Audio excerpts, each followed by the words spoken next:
see what's going down. Yep, there you go. So, I reckon the great podcasts have a shtick and they stick to their format. Why are you saying so many words with the, is it a Jewish? It's Yiddish. Shtick, and you said spiel. Spiel. Yeah, Even Abby said spiel. It's good, it's fun. They got to have a shtick. Roy and HG, they stick to their formula. They don't stick to the formula. They don't get out of their. Yep. They don't get out of their lane. Good. So they have worked out what works, and then they just run the same format, the same jokes in different ways. So. And everybody's got their own The spiel, ones that their work, own way. I reckon. Yeah. Yeah, it's funny because I listen to some podcast and you think there's nothing greatly captivating or even about content wise. Well, the content's good, but they're not delivering it in a fantastic way. But you get to know the personality, you get to know the voice, the interactions, and you sort of, I don't know whether you buy into it or the familiarity of it just becomes. It's got a bit of pork rind in as well. You've got, so we got two. So Vietnamese street food, noi. So one of them for you was the pork crackling one, but wasn't going to be right to, I mean, you're speaking like you're Jewish and I've just given you pork, but there's pork crackling on one and then the other one's tofu. Right. The secret ingredient, tofu. They're good people. Seem to be lovely. Seem to be We absolutely. follow each other on the absolute socials. delights. Yeah. Yeah. Sometimes you don't want to meet your heroes. So, and I mean that to you, you to them. Yeah. Very good cooks. Where were we? Stick and spiel. Yeah, there's ones you love. Yeah. Content's not the thing. The content, I guess you go there for the content, but you stay for the familiarity or the, I don't know, you just feel, it's weird, you just feel like at home. You put it on there and it's just a nice sense of calm and sort of, the guys. You're not having to analyse whether they are salesmen or if they're, you're not having to think about any of that other stuff. So, like, is there an agenda there that is That's right. not clear? Yeah, so you've gone through enough of a slog to know You can. where it's going and whether you can right. trust the podcast, I guess, or the people. Never really thought about it, but it's something like that.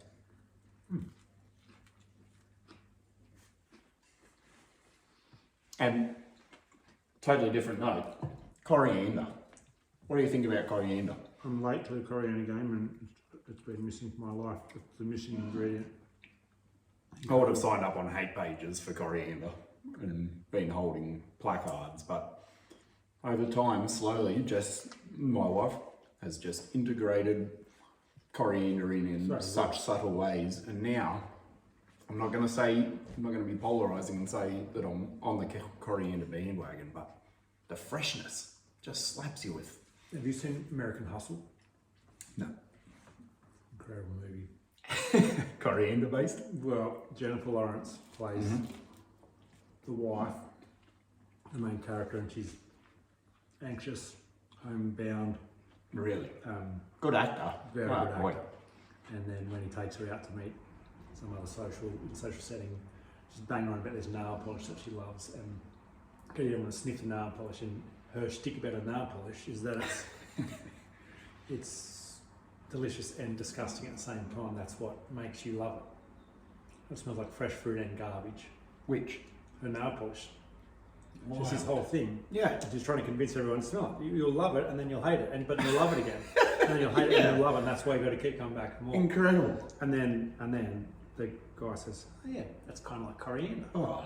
It's got this, it's both. It Yeah. hits you, and that's what makes it is so irresistible. Yeah. I've never Two things happen to you at once. I like to think I'm open-minded enough these days, like from a stubborn start in life probably, but now I would love to try everything, but there must have just been some block, some coriander block, but now past that, I agree totally. You just think it's so offensive and delightful, and it's very good. But maybe chili's like that, because I love chili and your boy Elliot coming along working for us as a pretend carpenter, just like us. Just been very enjoyable trying to push him into areas of new foods. That's been more exciting than anything else, just to try to get him to eat oysters, hot chilies, and just seeing. And you can tell he wants to. He wants to. He keeps reminding He you. keeps reminding you. So even that he said, "Don't remind you." Exactly. He fears it, but is most excited about talking about it and joining in on it. And so then, boy, the light's green. It's all go. Delicious roll. Vietnamese street food. In the heart of Goulburn. Yeah. Just doing really well. Adsy always bangs on about how good they are. Yeah. Sharing their social content. Yeah. He does have a good little network of places he likes to dine and hustle. Yeah. Man of the street. Man of the people. Boy. He sent me a very kind message when I was on my thinking retreat. Did you know I was on my thinking retreat? I did find out that you were on your thinking retreat because you asked me if I wanted to come up to do this up at Manly. And I said, I don't want to think about it. Thinking's hard. Yeah. But, Manly. Yeah. Manly wasn't the hard part. I'm almost considering changing to the Sea Eagles off the back of Manly's fine performance this week. Yeah. Well, you love where you're at. I love Goulburn. I love our home. It's beautiful, but oh boy, sometimes what the heck are we doing here? The coast is an hour and a half that way of just probably some of the most beautiful coastlines in the world. No, don't live there. Just come this way a little bit, where it's dry and harsh and hot. That's pretty much what you've chosen. Penrith. No, come out here. It's a bit warmer out here. Yeah. You like 40? It's 40 over here. Or you've got a sea breeze over there at 32 degrees. Harbour. I shed a tear coming back across the harbour today. On the ferry? Manly. Oh, that's lovely. That's so good. That just means it's the right thing to do. Just everything was perfect. I could see water from the balcony. There's a coffee shop around the corner, like 300 metres. Yep. Probably the greatest coffee shop I've ever been to. Just the Stop vibe. Just the vibe is 9 out of 10. a guy who knows everyone, does everyone's order, talks to everyone who comes in. Yep. He's just the hub. Yeah. Like there'd be 500 people a week that's their ritual, and he makes it happen. Yeah. And he's the guy.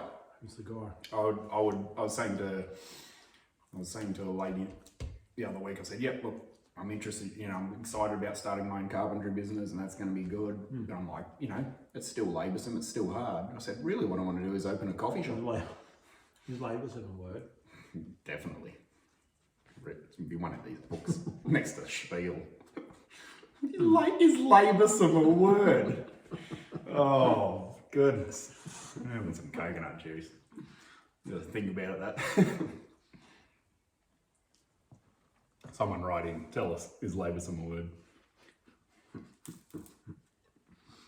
Laboursome what? Laboursome job, the toil. Oh, yeah. Or as the accountant say, there's only so many hamburgers you can make. Like there's only, you can only work so hard. You're sort of limited. Like and it is hard physical toil.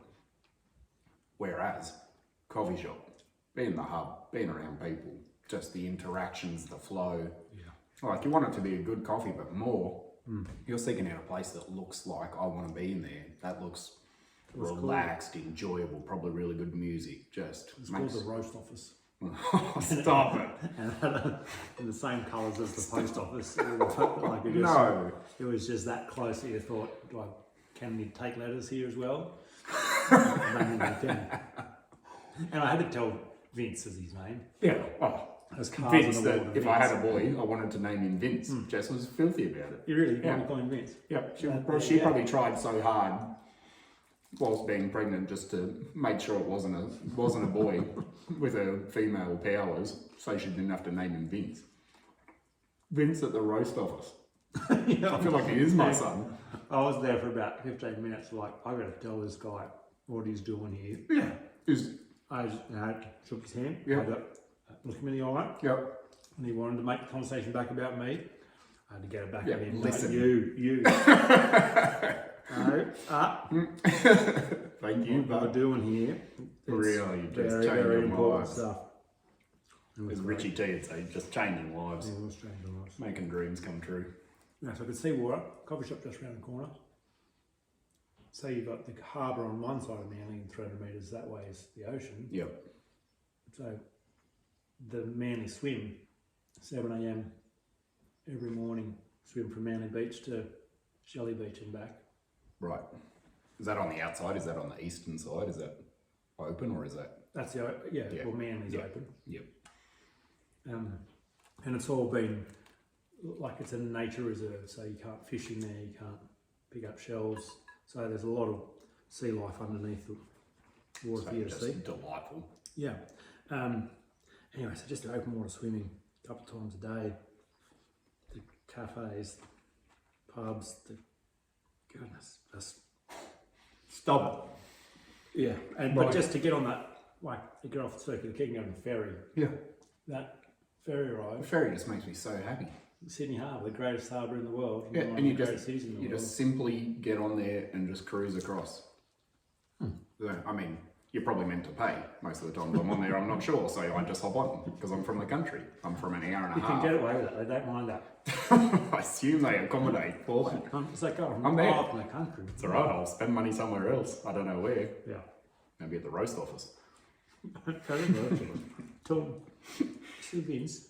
Yeah. Tell him. Tell me you sent me. you sent you. No, I love it. And then, I think I was telling you, because last time I was up there and was lucky enough to jump on the ferry, and we're cruising along and I open up my phone, look on maps, looking at just a few of the suburbs around, and then just spot Cremorne, which is where my grandparents lived, and we holidayed there, and look up to where Cremorne actually is from. So from their place you could see water. But from down on the harbour, just to think, and looking up at Cremorne where it was showing on the maps, just to think it was so close to just the greatest real estate in the world. Yeah. Just mind-blowing, and also very frustrating now that we did not retain that home. Yeah. And it's probably only gone It's up pretty by, easy to get into the yeah, market. it's only legitimately gone up by $3 million in 15 years. Yeah. From 600,000 to 3.5 million. Unbelievable. So it's probably not worth holding on to anyway. But you make better gains here in Goulburn. Yeah. Lower numbers, but Play the long good good gains.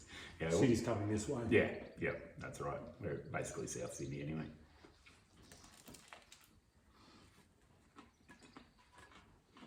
Boy. I told a few Manly siders that I was on a thinking week. Like, Yep. not many people have heard of a thinking week. I Yeah. don't even know if it's a thing. Yeah. I just, goodness. It's less of a thing than the word laboursome. Yeah. And I think, yeah, well, I thought it was a thing. Yeah, well, look, it's an interesting concept. Thinking. Probably, yeah. Well, I am just a glorified labourer, so yeah, thinking is a more structured thinking. Yeah. I went from feeling like the contemplative life. Yeah. Ralph Waldo Emerson writes something about that. That's not the name I'm thinking about. Did you say Ralph Volvo Emerson? Ralph Waldo Emerson. Oh, okay. That's not him, some other guy. But the great thinkers, the contemplators, the Yeah. philosophers, Yeah. you think, oh, I'm sharing their company, and then one day, I want to go home because it's too hard. Thinking, Really? what do you do though? Yeah. How do you structure thinking? Like What's obviously, just day to day, you're driving around. You something pops up into your mind. You turn it over for a while. Something else happens. You don't sit. Well, I don't choose to intentionally sit and think. I wouldn't know where. I'm not sure where to begin, and I wouldn't know where to end. And one of these that's guys. the tripped out. uncertainty of thinking. It's an open field. Boy. What am I going to hear? What am I going to have to do with what I hear? What if I don't like what I hear? How do I know what I hear is actually I'm not going crazy. Yeah, like What is it? parameters on it. Yeah. Like how do you quantify that? Yeah, it's so strange. It's such a basic thought. Oh yeah, just go and have a think. Yeah, but then just keep thinking and then then continue that and then do a little bit more of that. Then do some thinking on top of that. When do you come up for air?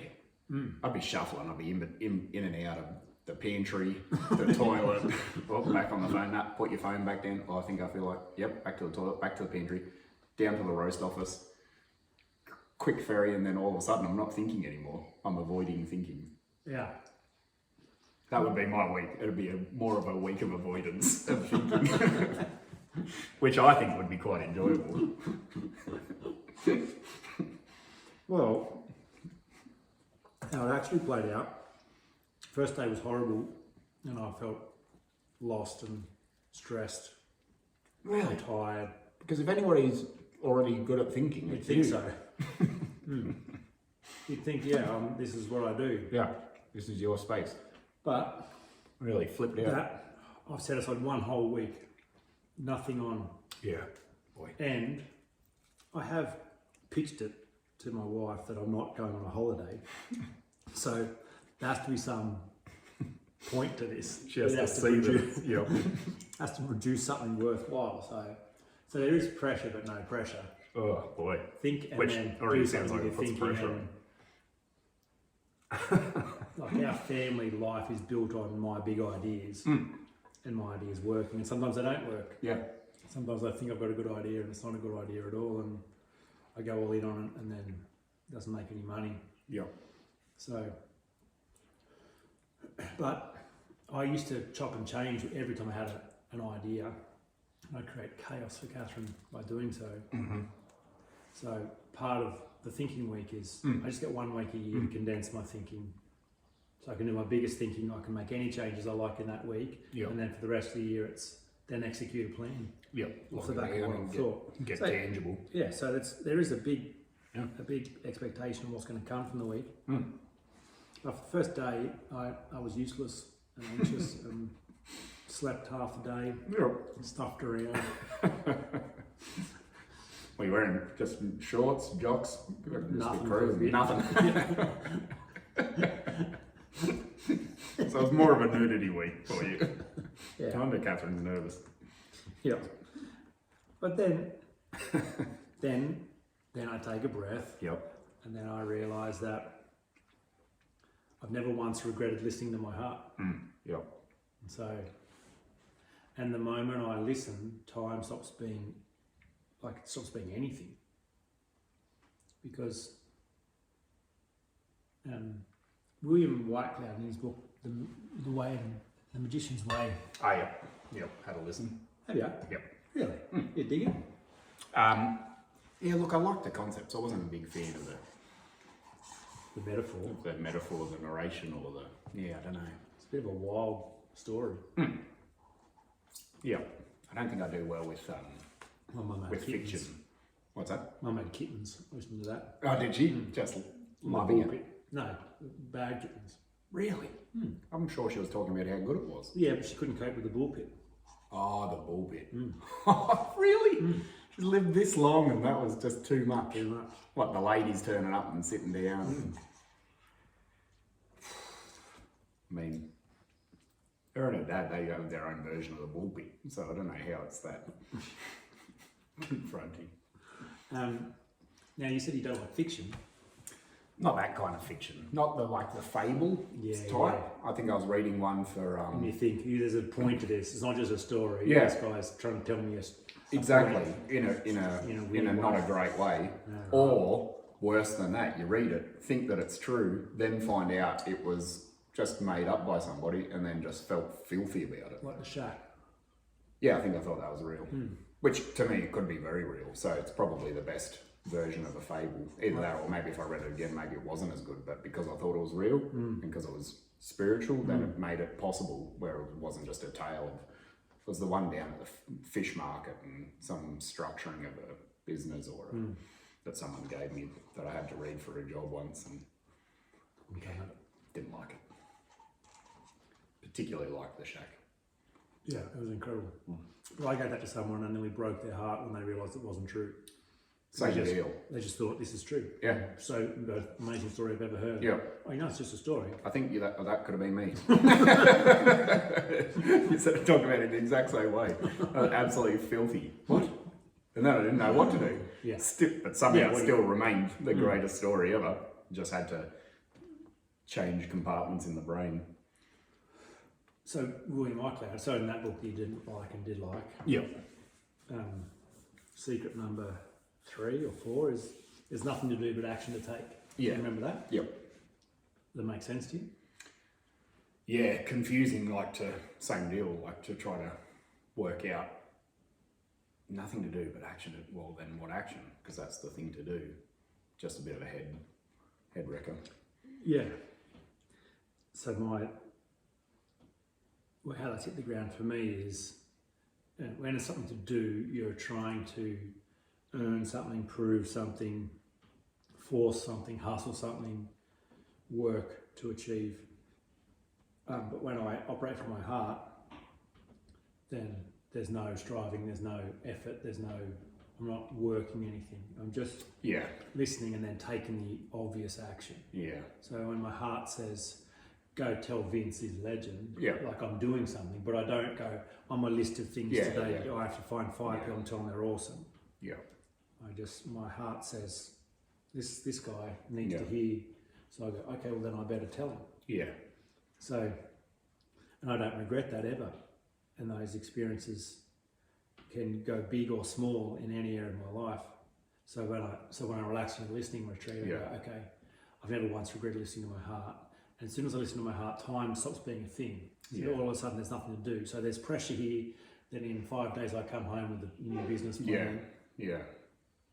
But there's actually nothing to do because all I have to do is listen. Yeah. And if I can listen and take the obvious action, I've actually got everything I need here. Yeah. And it's all going to be okay. So then I could just relax into it.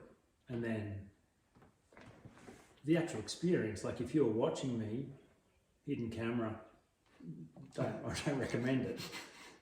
But if you had one, from the hips up, trying to work out when is he thinking and when is he not, like what is he actually, you wouldn't be able to tell. Yeah. Because now it's just all in. So go for a run, go for a swim, go have a beer. Yeah. Like, I was going to ask if you had compartmentalised times, of what you can do and when you could do, because when you were first talking about it, it sounded like you'd have to have that sorted out. No. But it makes so much sense. Obviously, later on, that doesn't actually matter. You're not there to do something. To me, I find it such a wrestle. It almost hits me like new each time because I find myself being such a practical person who achieves stuff with the might and grit and whatever of just my hands or of my physical self to build something, to achieve something. And it's such a hard thing because you think, well, there is so much to do. The line, there's nothing to do but action to take. I'm like, actually, there's heaps to do. Yeah, if I can just get past sense, if I can get past the doing, then I'll, and that obviously flies in the face with the wisdom that you've sort of come across or developed that, it needs to be around the other way, which again is nice. And we're using the word, that's nice, as in that's a nice thought if you could do that. But, that's not for everyone.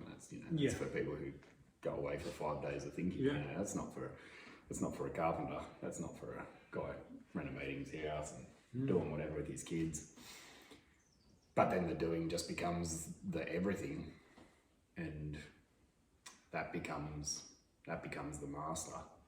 And it doesn't take too long before you realise again, that you've realised 100 times that you don't want that to be the master because that's futile. But then you keep doing it because you have to do it. Well, then you're right, and you feel like there's no choice. Yeah. If I could do it some other way, I would, but I can't because I've got responsibilities and pressures. So I've got to do. There's plenty to do. Yeah. Have you got a copy of Greg's book? Yes. The Way of the Heart. Yep. Flick through it. Haven't opened it, but love the cover. It's a good cover. Love the ordering and the illustrations. Yep. Illustrated, very nice. no, I do intend to look at it. I'm not an avid reader, but Did you see me post the 6 questions while I was away? no, I don't think so. Have you heard him talk about them before? He's 6. I don't know them off the top of my head. I watched his Instagram video where I think he did actually go through them. Yeah. I had too much to do, so I didn't pay attention. Yeah. Yep. So, are you free? Which is an instinctive answer. You can't rationalise that. Free? Well, it's a free country, and I'm free to make choices. It's like, no, are you free? Yeah. That's a tough question. Good question. What binds you? What Yeah. restricts you? So, if the answer is no, which for most people would have to be no, then there's some work there. Yeah. But that's a really important place to start. Question 2 is then, who are you? So not what do you do, who are you? Yeah. And that's a strange question again, because it's about your essence and your, there's a great line. I don't know where he got it from. It's not his, because I've seen it a few places, but what was the face you had before your parents were born? And so it's a strange kind of... The face? The face, yeah. Was the face physical face, or for the... Obviously it doesn't really make sense. Face. I mean, you would on some sort of weird... But it's just kind of saying... level. You, who you think you are, is a construct. That's not actually who you are. It's a persona you've built. It's a story you've told. Yeah. Jamin, well, how could that vibration in the vocal box sum up me? Yeah. I got given that name by loving parents who had hopes and dreams, doubts and fears, rules and values. Yeah. They gave me a map of the world. They taught me how they navigate that map. Yeah. I find myself in their map because that's the map I've been given. Yeah. And then that means I have a selective path through a certain periods of life. Then I think is the whole map. Yeah. So, is it me? Well, no, it's not me. It's a story I've told about me. Yeah. So who am I? Who am I? Yeah. And what's the face I had before my parents were born? Ooh, you could get lost thinking about that. Yeah. But it's a question to who are you? Like, what is your essence? What is the core? If you could strip away all the stuff that's superfluous that you've added. Such a nice. I guess it would totally depend on where you are in yourself, but that's such a cool question. Like, my mind just starts rushing on what does that mean for me, and who am I, and what's that exploration been like outside of, either inside or outside of that map of my parents and of my heritage. And then just thinking how many people even get to ask that thought. How many people, there's so many people that I know that you just, I assume that they don't dig very deep into Too scary, and so whoever they are, it's almost just like they've just defaulted into, it's partly their body, it's partly their surname, it's partly whatever nationality, vocation they're best at or whatever, and it's just that's the way that river carves through. It doesn't have to do much work. You sort of just continue on in that direction that your family and whatever paved, and you have a few little quirks that are your own. You might be funnier than your folks, or you might be whatever, or taller, and that means you can do a few extra things. And and then some people really cling to family. No, I am a Fraser. That's who I am. Yeah, this is my family, and they'll always be my family. And I'm one of them, and they are one of me. So people identify with certain aspects that they're not really inherent. Like, I didn't choose that family. My family, I got gifted into this family. They may or may not have been ready for me. They may not have known what to do with me. They may or may not have worked for me. So, but I'm not Jamin. Jamin's a story about who I am. So. need a bit more coconut juice before that's going to land. This baby tiger milk, the balls in it. I don't know whether, pretty sure you're not supposed to drink them hot. I've got to try to remember what the balls are called. Are they? If I say the wrong word, it's going to be funny. I was going to say topiary, but that's really the shape of your trees outside. So it's something similar. They could be poisonous, but they're delicious, aren't they? Yeah, you don't know whether you're meant to chew them or swallow them. You can take it either way. the guts. Swallowing just seems wrong. Yeah, yeah. Your guts are just going to get hit with some weird stuff to sort out. Have a bit of that sweet coconut. Just, yep, have a piece. Tapioca, not topiary. Tapioca pearls, they're called. They're good. So are you free? Who are you? Yeah. Where do you live? So, not actually where do you live. Yeah. If you realise who you are, well then where would that person live? Physically, So like if you're, physically if or you're what a fish, space? If you're a fish and you live in Goulburn and there's no water, Yeah. what are you doing in Goulburn? Because you're a fish. So wouldn't you be in the ocean? You're on someone's plate. You're on someone's plate. The Chinese food restaurant. So it's about geography, but it's the space you occupy, and is that space generous and conducive to your essence? Because if it's not, well, that's going to be weird for you, and you might get confused about who you are. Wow. If you're living in an environment that isn't Fascinating. Yeah. And then because we're looking at buying Mum's place. And so my dad built that place. People are like, oh, do you want to move there? Because Dad never finished it, and Dad passed away, and then is it because of memories and all that sort of stuff? And I'm like, nah, that's like a couple of % of the reason. And then it's more like, yeah, there's great opportunity there to do something really cool. But then when you say that, it's just like, it's like a canvas of some level of creativity or something inside of me where I'm just like, I don't want to stay. I could move into a small house and live in a small house. Mum and Dad's not particularly big, the land is big, but then it's like just to feel free to create and develop and enjoy a space that feels right for me. I think that's why I want to go there.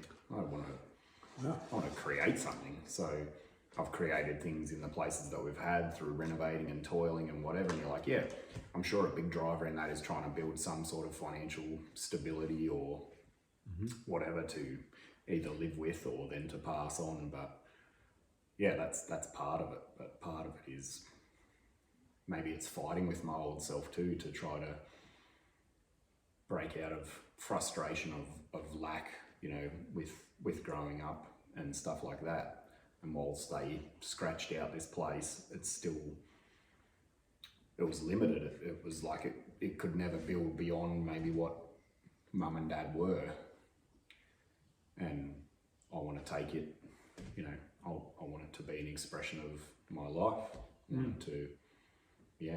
want it to flourish and be beautiful and welcoming and stuff like that. And I haven't felt like I've got to that point in myself or in the places we've been before.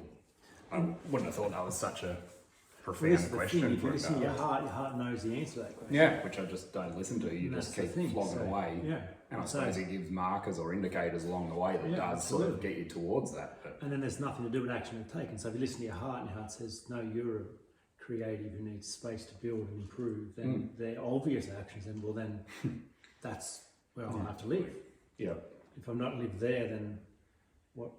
Then I betray who I am. Yeah. And if I betray who I am, how can I ever find meaning and purpose and fulfillment? So yeah. So are you free? Who are you? Where do you live? How should you behave? So doing flows from being. So what do you do? Like if this is who you are, then and you're doing something that's on the line with that, that's going to feel strange. Yeah. So when I think about doing, for me, the writing, speaking, coaching, although it's not easy, like it's the natural outflowing of who I am. So yeah, you're getting to work out who you are, and then everything's coming from that. Yeah.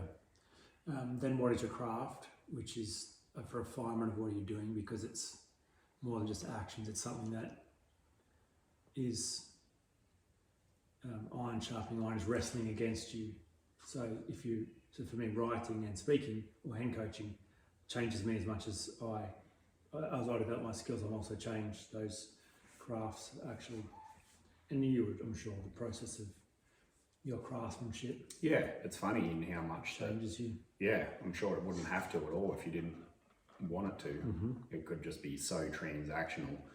Go to work, slog through, get it done. But no, like I'm no master craftsman, but I'm always trying to do the best, the absolute best that I can, and I'm trying to refine how to do something. And I don't know how did that become inside of me or inside of the human thing where you are just like it's a pursuit to improve and not be satisfied, but then there's a joy or a satisfaction, I suppose, in just being able to then see a refinement in myself, like as much as in my skill. I guess it's one and the same, which gives it some purpose, because otherwise, man, like how many times can you cut timber and knock it together and stand it up and cut your hands and you know, hurt your back?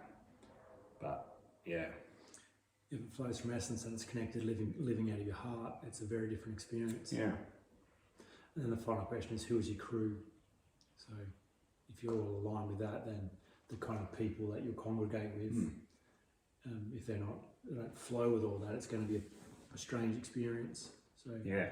How do you go when you analyse your crew? How many people are inside and outside of the flow that works with you? Well, my crew, there's a few different layers to it, but I think my real crew are people who are ready to wake up and grow up. So just the people who are ready to think. And so the midlife, ambitious midlifers, they're my crew. Yeah. It's how I think about myself, and it's the people I feel like I can make the most contribution with, have the most joy with. So I find those people all around the world, and they find me. So that's a lovely experience, having lived a lot in line with my heart and my craft. But then I also find my people are just people I get to love. So that might not necessarily have a lot to give me. Yeah. But they still feel like crew that I love them in my world. That's cool, because that's like a less, not that there's anything wrong with it making sense and being aligned, but then it's like the coriander. It's like some part of it makes sense, and then some part of it just like, well, that's not what I would say would normally fit and be what I would be after, but it gives you life. It does sharpen you, it does change you and challenge you, because it's not the same thing. So I've got mates who obviously we all have levels and circles, and if you could just get around the similar minded crew all the time, you think, everything would flow really, really great, and it does, and it would, but you do just find, I have other mates and I just go, how am I even friends with these guys? And they would say the same thing about me to others, and we're just like, we don't know why we're friends, but we just are. Like we've got enough commonality either through history or through other friends. And it's coriander, man. Like I've got a couple of coriander friends. And then your heart resonates. So your heart keeps you. Or your heart, if you listen, your heart says that person's jarring, that person's toxic, that person. They got to go. Sometimes they do. Sometimes the spice gets too much, but sometimes it doesn't, and you just think, no, for some reason, I will keep them in my life. And sometimes it's because of another friend or another situation or a complicated, spouse's friends or whatever. But you can, it's really cool to look at the layering that makes sense, and then some stuff that doesn't really make sense, but that's just as good, I reckon. I think it is. So that book was very useful as an overriding framing for my thinking, and it gave me some parameters. But then thinking about this, like this podcast, because that was one of the reflections, we'd had this idea that we could do this. And we've done a lot of life together in a lot of different versions. And so both of us had some heart about this. We're like, this could work. We could do something special. So as I leant in and listened, I think, I reckon we're good. I reckon that you be you and I be me. And I think the 1 Minute Coach book would be a useful shtick, and rhythm to go, righto, as we've done, talk about whatever. Yeah.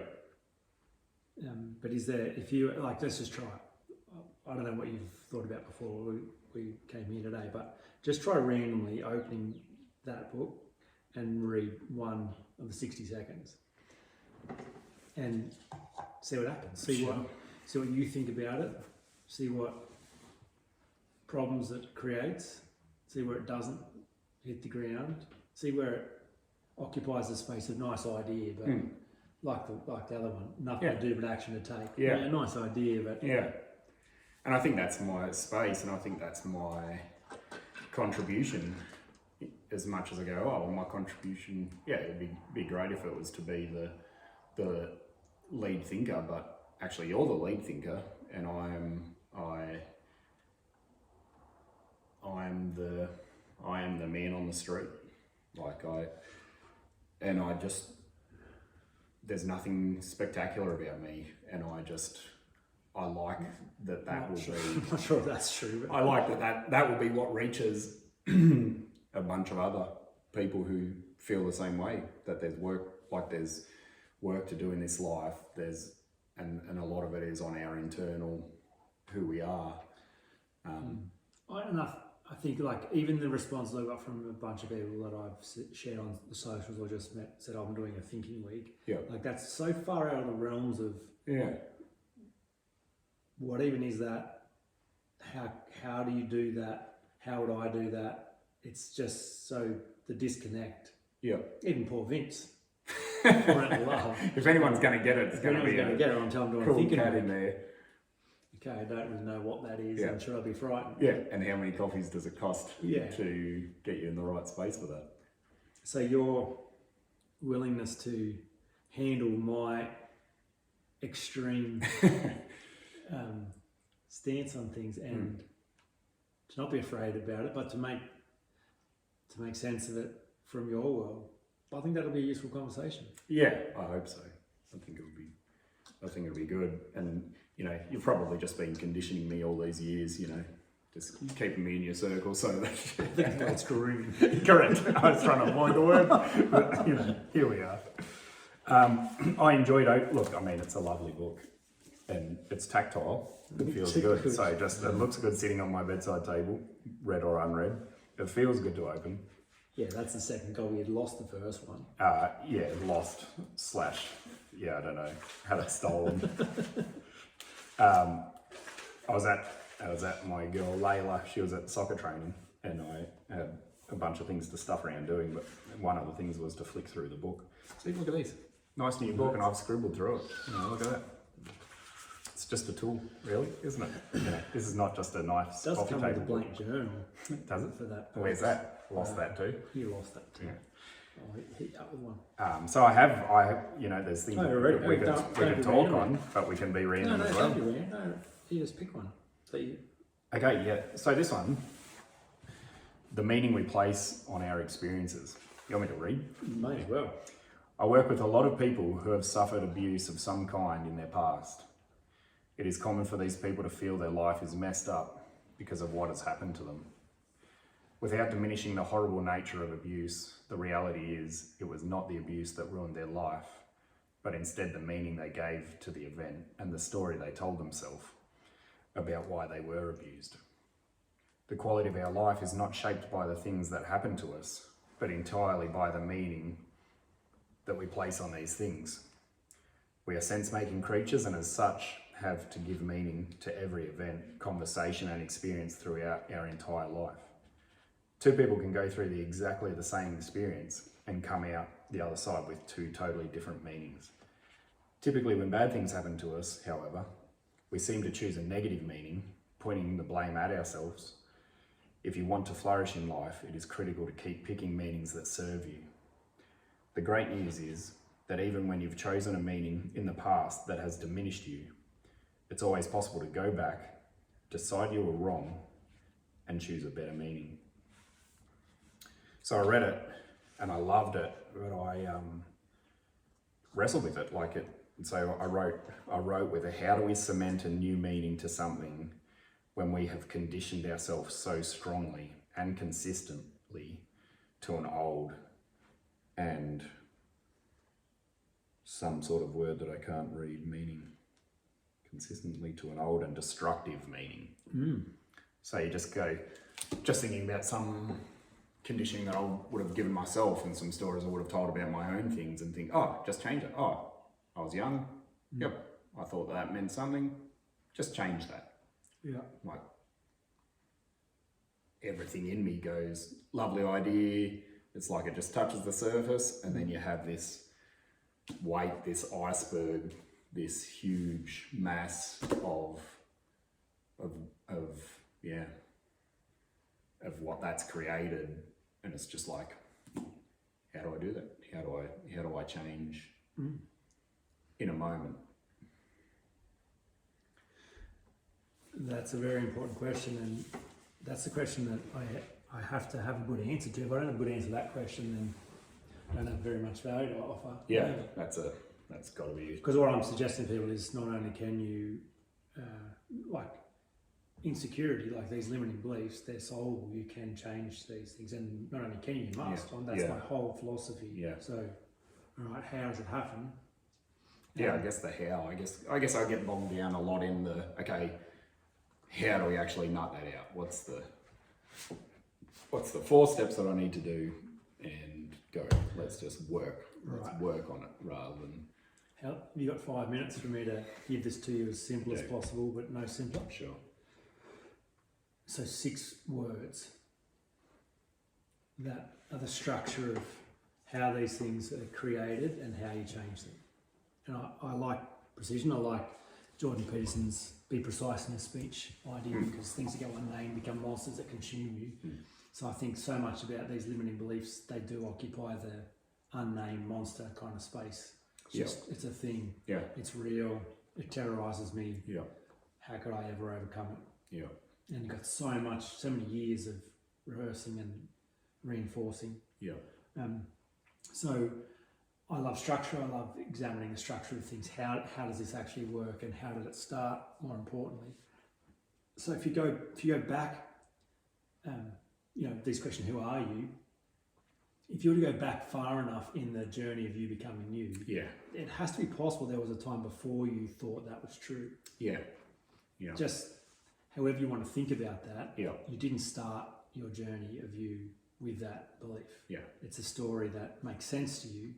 And there was a time before it made sense to you. Yeah. And I would say that's true of every single person.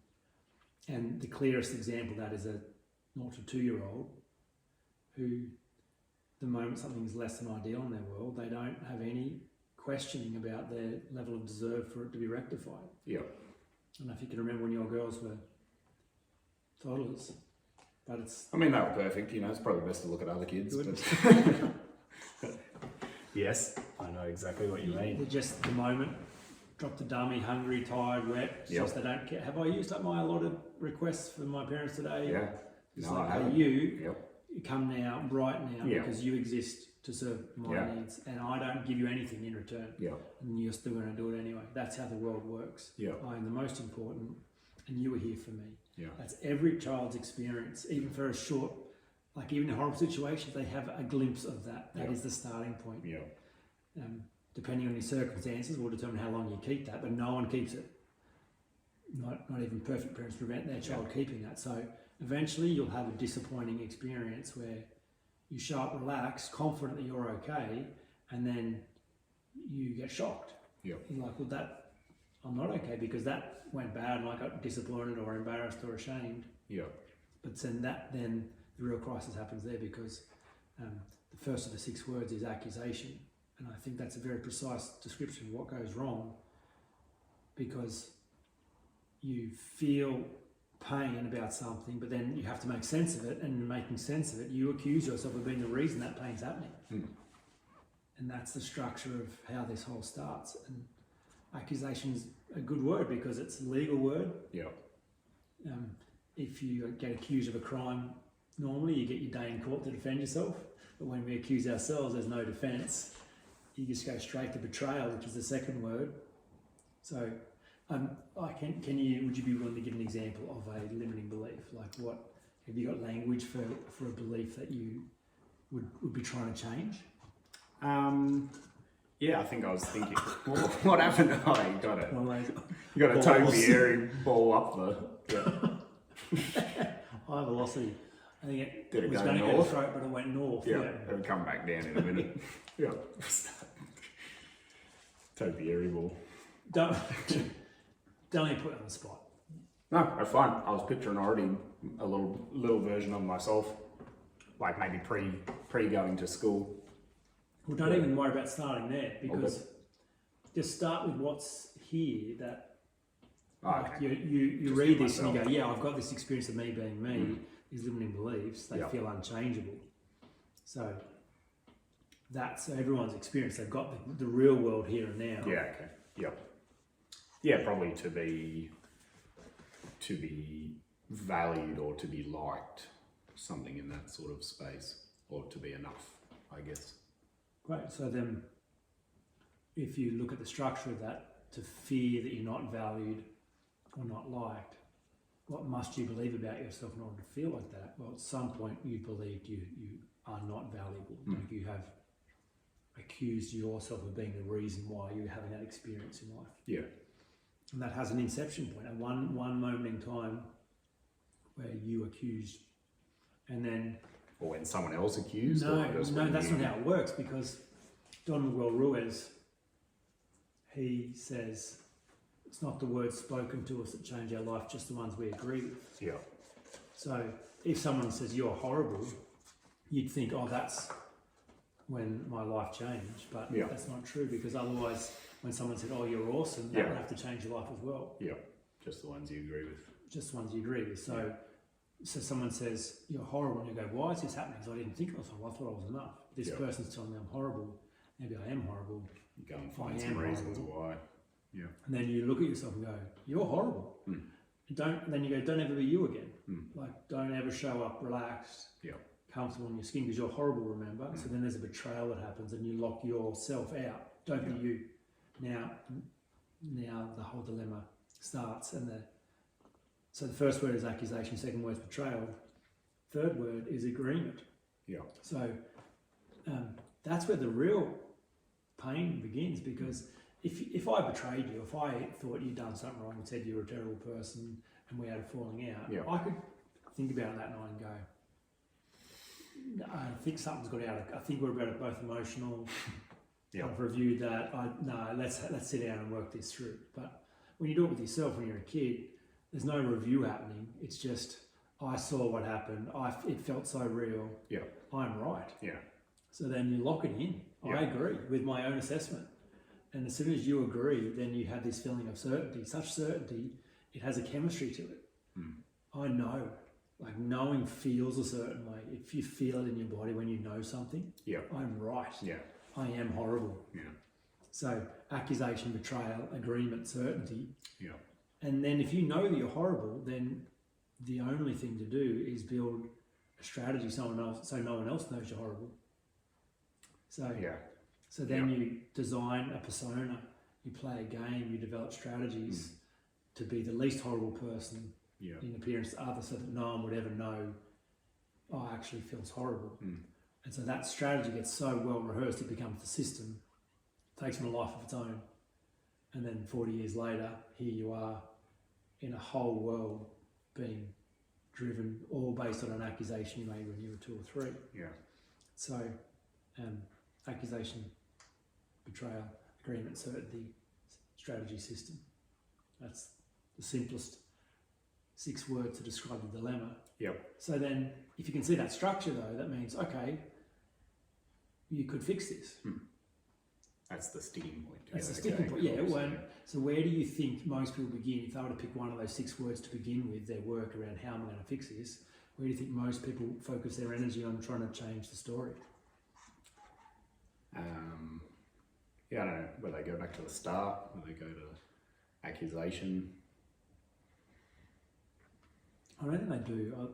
I think they start with the current. Like, I would have someone every day tell me they don't want to go back, and they assume I'm not going to make them go back. Right. They don't want to go back. Back in their story. It is what it is. Like, it happened. Right. Yeah. Can you just give me some strategies for here? Be more confident. Better self-esteem. I think the tendency is just start here. Yeah.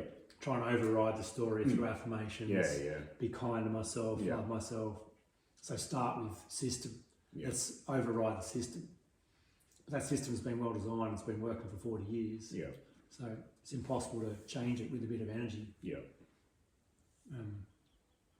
So you can't fix it from this end. You have to fix it from the start. Yeah. So if it's not system or strategy, then next guess around the one of the 6 words that's the way in. Well, it's agreement, I reckon. It's got to be. It's only the words that you agree with. So you've chosen to buy into that story. It's the only lever that you can pull, because the accusation's so shrouded in emotion and certainty. So the gift of doubt is the way in. It's like, I agreed, but what if it's not right? Yeah. So the courage to review the data and just to consider that there is only one experience that you have to review and one accusation you have to review. Like that's how this gets solved, because that's news to most people. They've got thousands of experiences, with thousands of data points. Yeah. That is overwhelming in their mind, proving it's true. Yeah, but it's all the system built on the certainty you had that your first assumption's correct. Yeah. If first assumption proves to be false, the whole system falls apart. So that's the challenge: is are you willing, with courage and kindness, to go back to the start and examine the data around where it all changed for you? Yeah. And then the ultimate answer is, and then disagree. Yeah. And then disagreeing and going, yeah, okay, I could see how that could have come about in a different way. I could see how I could taken what was given or what I was accused of or whatever and find flaw in that. But you still just have this, it's like you have a millstone around your neck. It's like, yeah, but it's almost because you've become that so much, you've taken on so much of that persona, it still feels so heavy. I like the idea that you could be free of just going, one moment I'm all sweet, but whether it's the default, whether it's the conditioning that you just then go back into, whether it's become settled, whether it's because that's how I know me, that I built this personality around all of these years of that. And this is the fun about what I get to do. So in the unhindered model, practice 5, get help from someone who doesn't care about you. Yeah. Because like I heard a guy's story yesterday. His defining moment was when he was 6 or 7. He was mucking around with some of his mates in the line before going into the classroom. Yeah. And he was behind his mate, picked him up around the waist, but he was a bit below the waist, so below the pivot point. Picked him up, his mate toppled over, smashed his head on the asphalt and knocked his 2 front teeth out. Oh gosh. So. Oh, that's awful. Yeah, he kind of changed his mate's life for the next few years. Yeah, then he had his own accusations to deal with. So just the fallout of that, the emotion still attached to that, how embarrassing that was, how ashamed he was that he acted in a way that caused someone else pain. So I get it, but you can see how that is in one moment. Something happens, but to agree with his accusation that he is reckless and stupid as a human being. He is inherently reckless and stupid. That's the only possible logic as to why any 6-year-old would pick up their friend and accidentally drop them on their head because they're reckless and stupid. You're like, well, no. When I run the same hypothesis, I can't come to that same conclusion with that data point. So that's really there's good. no one else in the world who agrees with your assessment. Yeah. But you do, and you've got all the evidence and all the years of evidence that it's true. And this is why get help from someone who doesn't care about you is so important, because if I come as a friend and I need you to change a story, well, that's the least useful I could ever be. Yeah. My best chance is going, it's impossible to change that story. Don't change it. It's working for you to be this guy. You're so sure anyway. Yeah. You've invested in being, uncertain, it's working for you. Yeah. Sure you want to change it? Because to be wrong now, like, Yeah. don't change it. Yeah. Unless you want to. Yeah. And then it becomes the hero's journey. Then it becomes you doing something impossible. Yeah. And then it's real. It's the only way anyone does this is that they do the impossible thing, the hardest thing in the world, the thing that has always felt immovable, but they keep looking at it and they keep examining it. And just like every hero, they realise that firstly they must do it, and then they will do it, and then they do it, and they realised all along that they were stronger than they thought. They were always the only one who was ever going to do that. Like it's every story we've ever loved and motivated us. A weakling has become strong by doing the thing that they couldn't do. Yeah. Yeah. So without making it overly dramatic, but it is dramatic because I watch people get scared and run away, and I watch people stand up and come out the other side. Every day I see both, and I have to be okay with either outcome because otherwise I have no chance of facilitating being the wisdom character or the guide for a season. So if you be objective, it's very simple how to change it. You just disagree. Yeah. And then be sure. Yeah, it's being sure, isn't it? To me, it's just like, you can believe it in a second and then be sure. But even as you're talking, I'm just thinking about you can get one angle or one perspective that can contradict what you've always believed, and then I'm like, but then the more I think about it, you can start building up more reasons why that might not be true.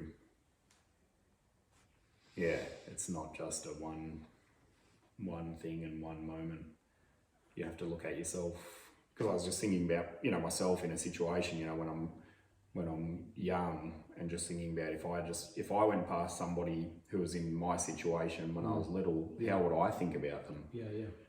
And I believe I would think about them generously and would not care about their outward appearance. I would care about that they're just a lovely little kid, and you would feel compassion for them, and you would want to help them. Don't look at yourself. You could do it either. You could be dispassionate, so have no vested interest in the kid. It's just a kid. Yeah. And just go, it's just data. Yeah. It's just a kid who picked up another kid. He broke his teeth. Yeah. That kid got sad. That kid got sad. That kid got in trouble. That kid had no teeth for 2 years. So it's just data. Yeah. Not good or bad, right or wrong. A thing happened. Yeah. Or you could look at it compassionately and empathise with everyone. You could try on different people's viewpoints. Yeah.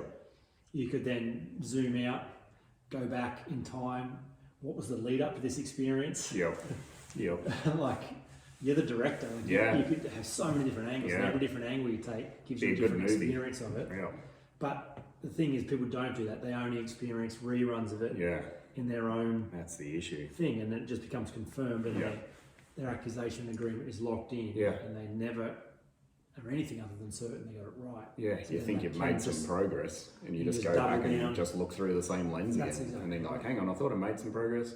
No, but the first memory I remember that I've conditioned myself to remember is confirming the same thing that it always did, and you just feel stuck again. But that's from not doing the work. That's from not widening the lens.